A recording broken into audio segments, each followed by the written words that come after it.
told me that they gave me every day. No, you didn't. Oh,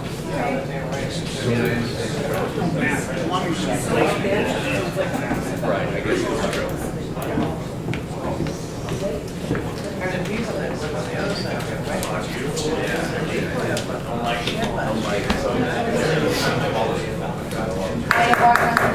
Welcome everybody to the zoning board of January 26, 2016. My name is Connie Akins. I'm the chairman. To my right, the vice chair, Mr. Cabeas. To his right, our clerk, Ms. Murphy. To my left, board member, Ms. O'Brien, Mr. McGrath, Mr. Chin, Mr. Radell, board member. If you have a cell phone or a pager, could you put it on silent and vibrate, please? If anyone wants to speak, since there's no microphone here, please step outside. We don't interrupt the meeting. If anyone's going to speak tonight, could you please stand up and raise your right hand? If anyone's going to testify tonight, please stand up and raise your right hand. What if you're not sure? Take the oath, and then if you don't testify, that's fine. If anyone's going to testify, please stand up. Thank you. You swear to tell the truth, the whole truth, nothing but the truth to help you God? I do. Thank you. Can I have a motion to waive the previous minutes of January 12th? Yeah, I make a motion to waive the hearing, the reading of the minutes, January 12th. Second? Second. On the motion? Seeing none, all in favor? Aye. Opposed? So moved. New business, case number 15076. Colleen Mosey? I'm sorry, Mosey. For a variance to raise the existing single-story block building, barn building, and subdivide the existing site, create two parcels, one existing single-family home and a second parcel, a new two-family home, President's number 83 Dawson Street. Is your applicant representative? Councilor? Thank you, Mr. Chairman, members of the board. In these fancy days, you know, I have good nice seats and I don't even have a podium, so I know we'll have to make some changes. For the record, my name is Evan Fleming. I'm here on behalf of Colleen Giacomotti. Colleen is the personal representative of the estate of Catherine Faherty, who lived in the property since 1921 and recently passed away, her grandmother. She's here with her husband Peter, and Claudia Sala is here as well from the Selberg Engineering, who prepared the plans. I'd like to give you a little bit of background on the site. I'll do most of the presentation tonight. Claudia is here to answer any questions that you may have about the site plan prepared. But there's an interesting history of the site. In 1921, Colleen's grandfather bought this property. And from 1921 until 1964, this was operated as a dairy business, where cows from Hospital Hill, believe it or not, that produce milk, the milk would be shipped and brought to this facility, and in the building in the back that's shown on this site, on this plan, the concrete block building, the milk would be pasteurized, and it would be bottled, and it would be put in the ice facility in that building, and then it would be delivered from the site by built delivery trucks in the old days when they were delivering milk to homes. It operated there from 1921 until 1962, 1964. And the property at the time, in 1921, consisted of this block building that was utilized for the dairy business. And it also was occupied or consisted of this building here, which is the house, the duplex-style home that was on the property. And at the time, in 1921, as you see by this plan, the property included 3 parcels of land, parcel A, B, and C. In 1949, this parcel here was split and subdivided, and parcel A was actually sold to a different family. And Catherine continued to live in one half of the duplex. So the duplex then was located in the middle of the 2 lots, A and B, when that site plan was created. And this has since been owned by a separate family, never in common with the other lots, never merged again by operational lots. And this remains in a separate family's ownership. What year was that coming from? In 1949. So that was before a lot of the zoning regulations took place when that site plan was created. So Catherine continued to live in the home until her death just a couple of years ago, or a year and a half ago, and occupied this section of the duplex home. And the concrete block building continued to remain on the site, and it remains there today. And the remaining portion of the site, the entire portion of the site is all paved. So as you may have driven by the site, you see that it's paved. There's a fence, a chain link fence that kind of surrounds the site on this side. And it has no drainage controls, no green space. It's not an attractive site for the neighborhood. And as you know, as we drove that site, that neighborhood consists of basically tightly built two-family houses, mostly. Some single families, but mostly two-family homes that many of the people that are here tonight reside in. It's a nicely, neatly kept neighborhood. And this property really doesn't fit in. It's an oddly, it was an oddly utilized parcel, and it certainly is oddly, not compatible with the neighborhood with a large block building in the back. Furthermore, the Quincy Credit Union, which bought the parcel in the back, which is a grocery store for years, is actually affected by an encroachment of this building. This building actually encroaches off over the property line. So the plan is to take that building down, the block building down, subdivide this site B and C, consistent with the plan that was done back in whatever it was, 1949. And then on parcel C, construct a new two-family home that's consistent in style, in size, in shape as the other homes in the neighborhood. Understanding that Dysart streets are one way, understanding that Dysart Street has difficulties with parking in the streets, etc. There was a significant effort made to ensure that there was a driveway that served both of these parcels and provided for adequate parking at the rear of the site that would meet and comply with the zoning. And in fact, which is utilized as a single-family house, will have 3 parking spaces to provide for that property, with an additional 4 spaces to be provided for the two-family house, 2 spaces per unit. And the parking, actually, with the driveway as it's constructed, provides for additional overflow parking for visitors that would have the ability to park within the driveway itself. And we can certainly, and I know my client would be willing to even consider expanding that if the board felt as though it was necessary to provide additional spaces.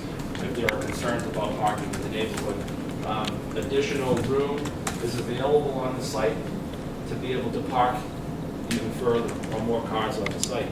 But we feel it's adequately parked. Certainly, it meets and it is in compliance with the zoning provisions. The relief that we're requesting tonight is twofold. It's the existing single-family house that sits on the lot line is an existing non-conforming property at this point.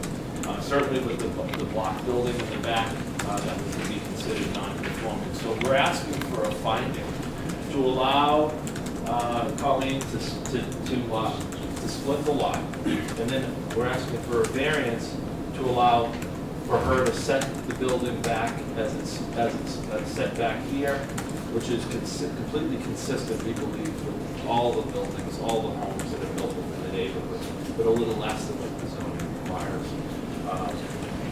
What this allows, that doesn't exist today with the entirely paved lot, is the creation of a significant amount of green space in landscaping. And there's a plan that was prepared and filed as part of this application. I'm sorry, I'm blocking this. Sure.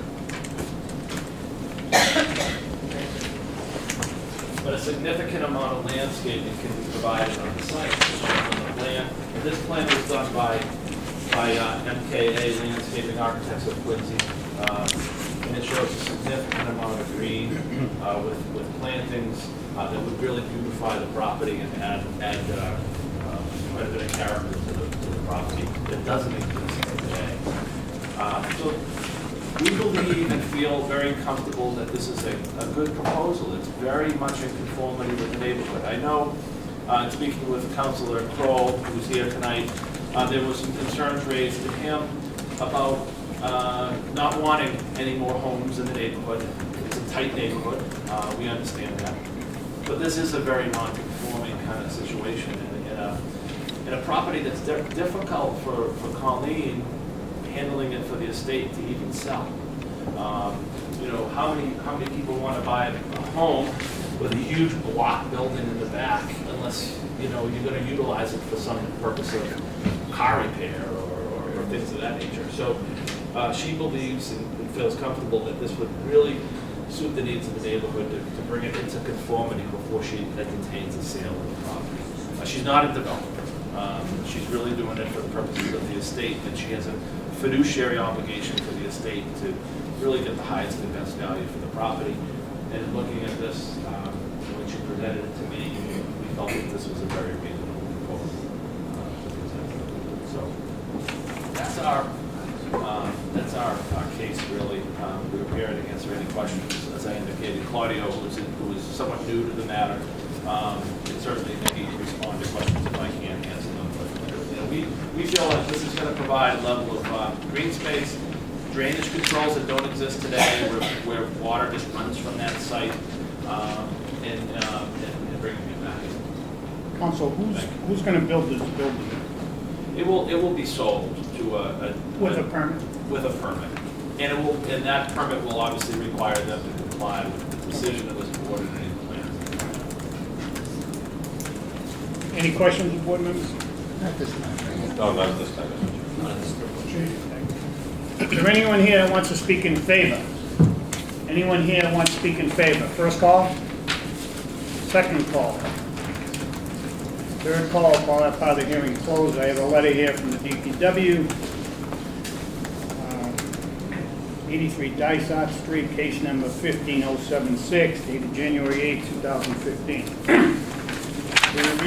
We have reviewed the submittal for the off-reference project. Our comments are as follows. Number one, specify how much impervious area will be increased due to the development. Number two, provide plans showing the existing site conditions, layout of utility, grading, drainage, and the construction details. 3, explain how the surface runoff will be discharged and treated. 4, install stone or concrete monuments to delineate the public right-of-way. The monument shall be set by a professional land surveyor. 5, repair all utility trenches in public right-of-way with controlled density fill and infrared. 6, apply stormwater connection permit for the Department of Public Works before construction. 7, upon completion of this project, any as-built showing all utilities, building foot, reference bounds, benchmarks, define the total site facilities right-of-way needs to be submitted along with a digital file. The as-built shall be stamped and signed by a professional. Is there anyone opposed or undecided? Folks, please step forward, state your name and address for the record. Come up, please. First, right here. Sure. State your name and address. Ann Doyle, 77 Dysart Street. 4th generation to live in that house. In fact, on my mother's side. I'm a Quincy native. You have the floor. Okay. Chairman Akins, board members, I thank you for the opportunity to present my concerns about the requested variance. From my reading of the application, there are 6 variances required for this project, but only 5 are indicated on the plan.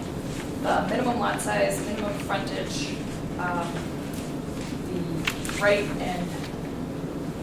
the right side and the parking are all listed, but the left side setbacks wasn't actually indicated on the plan as also needing a variance. If those variances are granted, they'll create 2 lots that do not conform to the City of Quincy zoning code. The purpose of the zoning code includes 1, to lessen congestion in the streets, 2, to prevent overcrowding of land, and to avoid undue concentration of population. Creating a second lot at 83 Dysart Street will not help with meeting these objectives of the zoning code. It's my understanding that for such variances to be granted, substantial hardship must be demonstrated. I don't see the substantial hardship in this case and would appreciate someone explaining to me the hardship that necessitates this variance. I also have a few questions about the memorandum of support. At one point, the support reads, "The new residential use will in fact eliminate a non-conforming building and use from the neighborhood." And I wondered what was considered a non-conforming use, because at this point, the dairy has been out of existence since 1964, I think you said. And according to Building Code 3.4.6, non-conforming use or structure which has been abandoned, not used for a period of 2 years, loses its protected status, and then will be subject to all the provisions of the ordinance. So to me, that's basically been used as a parking garage. So parking garages are allowed in residential B. The dimensional form lists 2 parking spots in the existing conditions. As Attorney Fleming just mentioned, the whole side area is all paved, and you can easily fit 8 cars in that parking area. In fact, Kathy used to let people park there during snowstorms, so there were plenty of people that did actually park in that area. And then there's also parking within the garage itself. I do have some photos of the space, if that would help me. Yeah, that'd be great.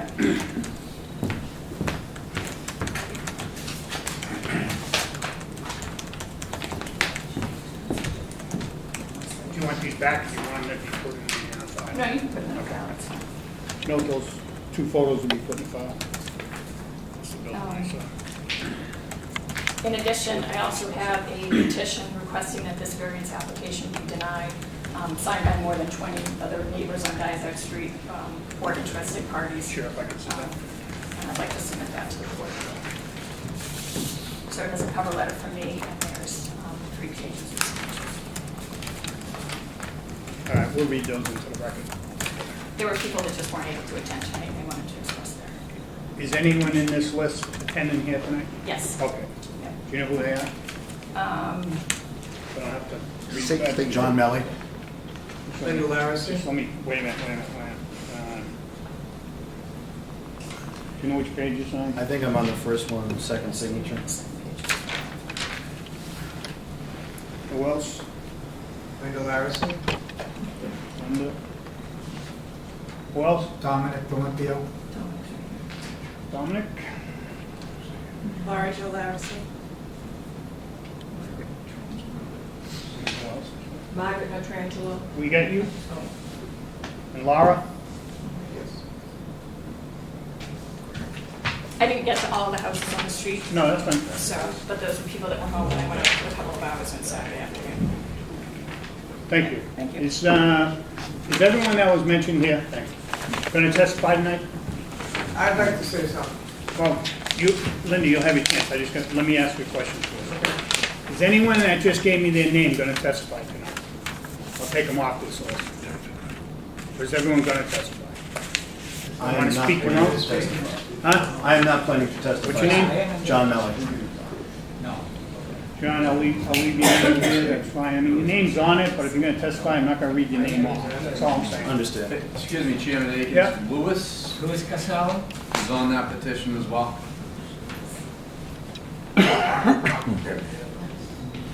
92 guys, sir? Yes. You going to testify? Pardon Are me? you going to testify tonight? No, I have nothing. Okay. Thank you. Linda, you're up.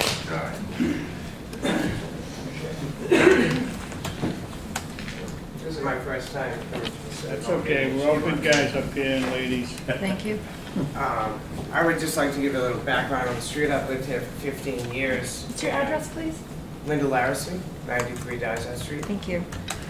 And from what I can tell is all of my neighbors, a lot of them avoid the census takers. And there's been violations next door of people making illegal dwellings in their basements and in their attics. And at 4:15 every day, it's a major cut through for all the cars, so there's a lot of traffic. My next door neighbor, there's one house between me and where this development wants to go. And I'm all for development, I'm an electrician, but the rules are there for a reason. We have no parking as it is, and Kathy's lot is something that we maintain ourselves. I pick up the trash around it. My neighbor plows it so that we can move our cars there and we can clean out our driveways. And when someone's moving, like even before I bought the house, I would park there. There's driveways for all the 2 families in the neighborhood, but only 1 car seems to use it. Even I've knocked on the doors when there's gonna be a snowstorm, they still don't utilize it. We get 1 strip done by the plow, and then I get an extra 20 feet to shovel because nobody pulls in their driveways. There's absolutely no parking. Next door to me, there's 6 cars. There's only 3 in the driveway. There's only 2 or 3 spots out in front of Kathy's house. Nobody's, we have 3 to 4 cars every night down the end of the street. They don't even live there. They park there and they cross the street. So parking is a major, major issue. And the landlords, a lot of people rent houses. And I'll go to the neighbor and say, hey, can you pick up your trash? And that's the landlord's trash. No, it's your trash. You live there. The landlords are never around. They say they're going to live there, but they don't. There's a language barrier with a lot of the neighbors, and try as I might. But when I did Kathy's lot today, 20 paces from the fence to the garage.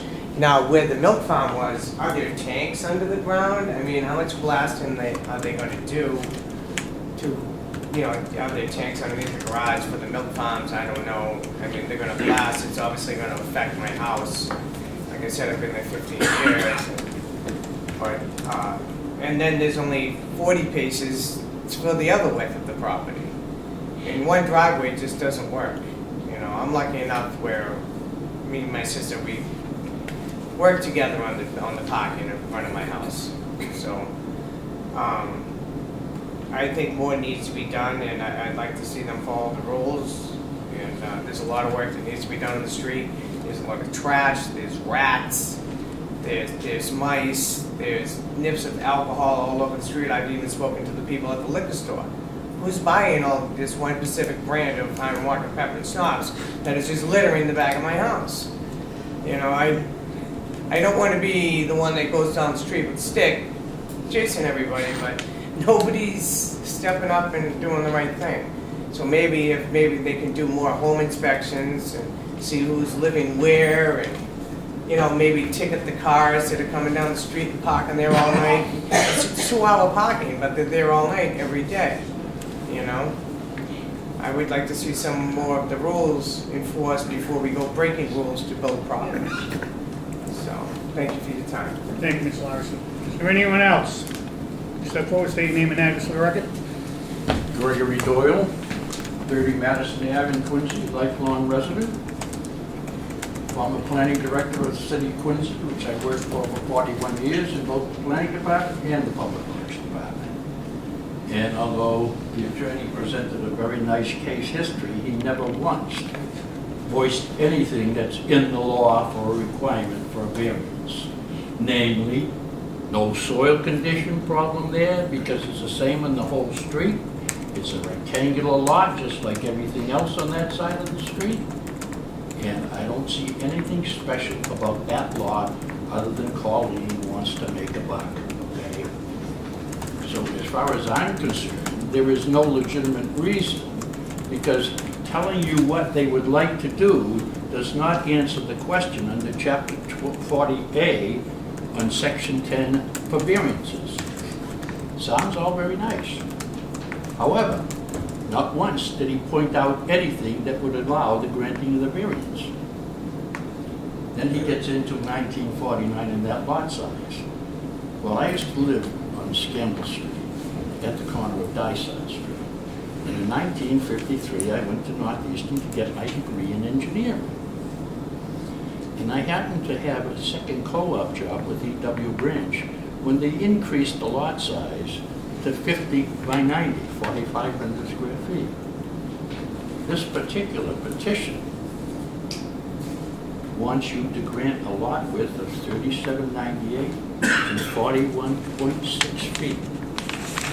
So he wants it back to pre-1950, a granting of the variance, which I don't see at all. But it's not my vote that counts, it's your votes that counts. And I would like to point out a couple of other things. He mentioned, and I don't know if this is his dimensional form, Here it is. about the 58.1 radiat. There's no such thing because Kathy's house goes into the lot and into the all new plans, the house, the garage. The same with, I don't know with this green area, I don't know how he's defining green area spaces per dwelling unit of 8,000 square feet. The whole damn area is paved. And I think someone already pointed out about the 2 parking spaces when you actually you put probably 6 or 7 on that lot. And I know it's paved, but and I don't live there, but I have never heard any complaints about runoff from that lot. Maybe some of these people who live there year-round are aware of it. When I lived up on Scammell Street, I wasn't aware of it. I used to walk down, catch the bus to go to Northeastern, so, you know, who knows? I think that's about it. Thank you, Mr. Doyle. Is there anyone else opposed or undecided? Anyone else, second call? Please step forward, state your name and address for the record. Yeah. Dominic D'Olimpio, 86 Dysart Street. And talking about history, I bought the florist shop with all the greenhouses, and I've been working 10 years to try to make the neighborhood really nice looking again, and bring something back and do those kind of things. Actually, I like that. It's beautiful, but I don't know the distance between those 2 homes, if it would coincide with what's going on with Dysart Street. As mentioned, the traffic is horrendous, and I'm talking 45 miles an hour. It's a separate issue, I know that. But, maybe someday I'll be back here asking for variance to reopen the florist shop. I mean, how far can we go? It's history. So, anyway, that's all I have to say. Thank you. Is there anyone else opposed or undecided? Second call? Third call? Counselor?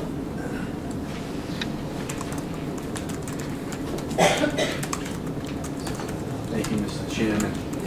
Members of the board, this is a very intimate podium thing there. It's like HD. Could you get us there? 38 HD. It's scary. But first of all, I want to thank all the neighbors who took time to come out here this evening. In my mind, that's what local government and projects being proposed in neighborhoods is all about. My job as a city councilor is to facilitate that. I can tell you that I'm just happy to be a part of this process, and you brought in the big gun tonight too. So that was it was good to hear some historical perspective, from folks that know. A couple things. I think Ms. Doyle articulated it, and I always ask myself, what's the hardship? Right? Because that's ultimately the question, as I see it, that you folks are responsible for or left with at the end of the day. I don't really see what the hardship is, but outside of that, just to give you some perspective, in every neighborhood, we all deal with our issues, but this was just a real life reminder. It wasn't even through the door. Mr. D'Olimpio had my ear as to, hey, what the hell is going on with the speed on Dysart Street and the parking and the traffic? These are real life issues. So as we continue to build out the peripheral, which we're doing with Quincy Center, the goal of the exercise there is to adequately provide parking, right? Because if we don't hit that parking number correct downtown, essentially all of peripheral streets, Dysart Street, Bigelow Street, Gay Street, Summer Street, they're all going to bear the brunt. We're dealing with an issue right now. And I agree with some of the residents. As bizarre as it sounds, you can look and see multi-families with multiple cars, and none of them use the driveway. It's an enigma. So if you find out the answer to that, I'd love to give you my contact information, but I can't figure that out either. So I guess my point is, we're adding to a pre-existing problem. I understand what the applicant is trying to accomplish here, but I just don't see, given the demographic of this neighborhood and what we're already challenged with, adding another 2 units and 4 to 5, 6 potential cars to an already existing problem. So I support my residents. I think the message was delivered loud and clear. I want to thank Ms. Doyle for her leadership in getting out there, obtaining signatures, assisting with getting people to the meeting, because I feel like you folks need to hear what's going on. We live here, I represent here, they live here. That's all I got. questions for me. Thank you for your time, Thank Council. you. Council, I Thank have you a for coming here. Please. In your discussions, they would meet, was there any sense that there might be a compromise position that would satisfy the neighborhood as well as the owner of the property? What I mean by that is, maybe they're not so happy looking at that brick, that concrete block building there. Maybe they would Doesn't like bother to go anybody. between. Mr. Chairman, we'll share the sentiment behind me. So there would no room for compromise whatsoever. They're just not interested, but they're not interested in. Unless I'm speaking out of school and you guys have had. No, I mean, the block building I is have a bothering suggestion. us. Want me to? Go ahead, Council. Go ahead. Go ahead. You want to ask your constituent a question? Go ahead. Answer, question? Oh, I was just saying, I understand that she wants to build on the property, but I think a single-family home would be more feasible with a nice yard. Or bottom line, don't do all that work and rent out 30 parking spots and make everybody happy. All you'd have to do is line the parking lot. Yeah. But a single-family home, but just all that. I mean, the brick barn building, it's really not a nice where it's set back. I mean, you can even rent that out also. I know, it's just a suggestion. I mean, obviously, I'm not in the business of making decisions for private enterprise. I don't want to just say no, you know. And plus, I mean, with all due, I mean, there's obviously multiple stakes here. Yeah. And you're one voice with many, which I appreciate, by the way, Yeah. but, you know, I think you'd have to come to a level of Yeah, consensus I know, before we I just don't want to, I wouldn't like come up with the answer. Yeah, A understood. single-family home or, you know. Right. Yep. Thank you, Councilor. Thank you, Ms. Larson. Thank you for your time. Further people on this list. Ann Doyle, That's me. 77 Dysart Street. All right, never mind that. And 99 Dorset, 110 Dorset, 90, what's the window, 93, 69 Dorset, 48 Dorset, 47 Dorset, 43 Dorset. Mr. Chairman. Yeah, It's Dysart. yeah, Dysart, there you go. The only one in the country that was called something else before. Probably my English was going to school in Quincy. 82 Dorset. Excuse.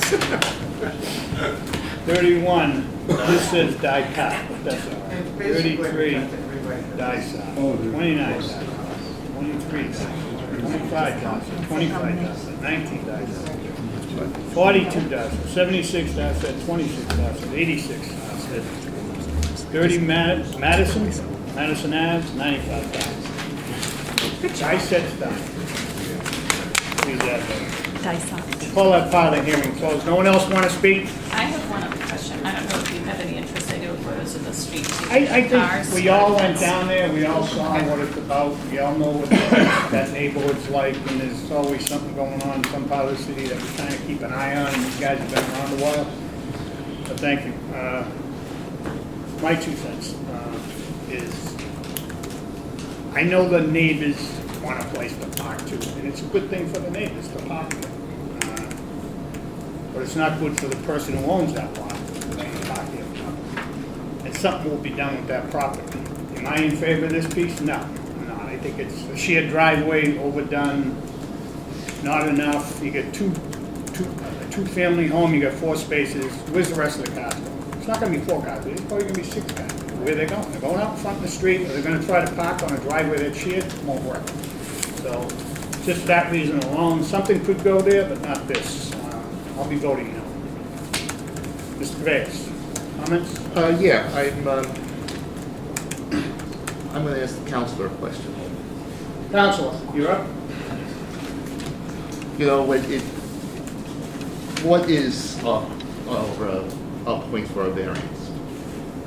Well, Mr. Duell raises some very good points. You know, the statute is very clear that a variance is granted based on soil condition, shape, and topography.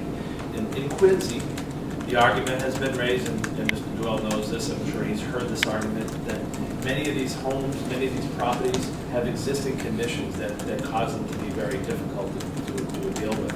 Neighborhoods have developed around them, where in this particular case, a residential neighborhood developed around this existing business.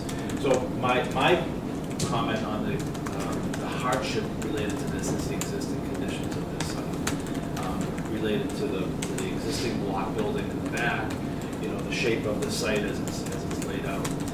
The existing plans that were done back in 1949 that created a duplex home on the property line. Those types of issues, but Mr. Doyle is absolutely correct, because it's technically the soil shape and topography only. But in reality, variances are granted in Quincy on a regular basis, are really throughout the Commonwealth, based on existing conditions of sites where there are issues like this, where the neighborhood developed and changed around it over the years. And these properties have become essentially in a non-conforming state that really makes them, makes them impossible to use unless variances are granted. In Quincy, we grant variances for use, oftentimes, when there's no technical variance or technical hardship to be argued. Listen, I've heard the neighbors, and my comment on that, if I may, just for 2 seconds, and I heard the position of the city. The concern is parking and traffic. Well, this is a two-family home. I can't believe that there's going to be a significant amount of traffic generated by a new two-family home. Secondly, parking, we mentioned that we felt as though we had sufficient parking, but if there's a concern that there should be more parking on the site, additional parking can be created in the rear of the site, and maybe provide an additional 1 or 2 spaces. There's also some concern or comment that maybe a single family would be more appropriate here. Although a single family wouldn't necessarily be in conformity with a lot of the homes in the neighborhood, there's probably a scattering, there may be a scattering of singles in the neighborhood that this might fit in with. And there may be a market to that. I'd love to have an opportunity, I guess, to explore that as well with my client. Maybe we downsize it to a single family. Maybe we provide the same amount of parking for a single family. I'm not sure how much, because of the width of the parcel and the front, as Mr. Doyle had indicated, makes it difficult to provide its own independent driveway. Certainly with the house as it was built on this site, on a shared property line. But we can certainly look at those kinds of matters if that's something that the board would be interested in. Thank you. Comments? Mr. Chris? Well, I think I'd rather see a one family than a two family. It's very difficult because you're trying to tell someone how to use their property. And keeping it the way it is, I don't think is really the best use of that. I don't know. Maybe if they consider one family, I'd like to see it perhaps. Mr. O'Brien, comments? The one issue, the one question that I'd like to raise here is, maybe see if we can get it addressed, is if they left the lot as in its entirety, didn't subdivide, what could you build it, and then if you demolish it, you'll build it? I'm sure it'd be a lot bigger than what's in there now. But that's, I mean, you might put 6 units or 7 units in there. No, you couldn't fit it. Would not work. You're saying, with today's... It's not a big enough lot, I'm telling you. There's issues that could be raised if they leave the lot together, that you may have to overcome. It's a half of a two-family Whoa, though. whoa. All right. Whoa. Go ahead. Whoa. That's my point, is that it may be worse than what you're asking for today. I'm not saying, I'm just saying it could be. I'd like to just leave that thought there on the table. Thank you, Mr. O'Brien. You are. Mr. Rapp? I'm not in favor of this proposal that's in front of us here tonight, just on the testimony that I've heard, one of them being the traffic in the parking. So I'm not in favor at all. Thank you, Mr. Chin. I'm not in favor of the current proposal. I do recognize, the concerns of the people who come here before us, and as well as the documentation provided. However, at the same time, I do believe that this property could be put to a better use. And perhaps council would like to talk with his client again and consider tonight's proposal for that opportunity. But I would vote against it if it were before us tonight. Thank you. Counselor? So I'm going to give you an opportunity that I give other people to withdraw this without prejudice, as long as you come back with a completely different proposal than this. Yes, we would like Okay. the opportunity to do so. Okay, can I have a motion, please? Mr. Chairman, matter number 15-076, Colleen Giacomozzi. Okay. Dr. Mosey, sorry, for variance to raise the existing single-story block barn building and subdivide the existing site to create two parcels, one for existing single-family home and the second parcel for a new two-family home on the premises numbered 83 Dyson Street, did I say it right, guys? In Quincy, I make a motion to withdraw the case without prejudice. Seconded? Second. On the motion, seeing none, all in favor? Aye. Opposed? So moved. Thank you, Council. Thank you, Vince. What that means is they can't come back with another two-family there, they come back with a completely different proposal. They can't come back with what they just showed you. So if they want to redevelop the property, I think they'll work with your counselor, they'll have meetings, they'll talk with you people, and you'll have your input. I just have one question, if I may. Sure. Does that garage in the back, does that have tanks, and would you have to blast the Have a property motion to to adjourn, develop? Yes, Mr. Chairman, I make a motion to adjourn. Seconded? Second. All in favor? Aye. Opposed? So I don't moved. know, I don't know the site condition. All right, thank you. Nothing to do, no tax.